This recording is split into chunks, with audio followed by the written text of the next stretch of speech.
আত্মনিবেদন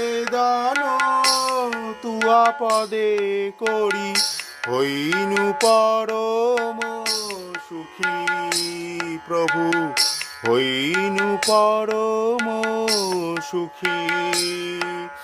দুঃখ দূরে গেল, চিন্তা না রহিল, চৌদিকে আনন্দ দেখি প্রভু, চৌদিকে আনন্দ দেখি প্রভু, হইনু পরম সুখী প্রভু, চৌদিকে আনন্দ দেখি।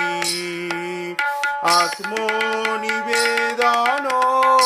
তুয়া পদে করি হইনু পরম সুখী প্রভু, হই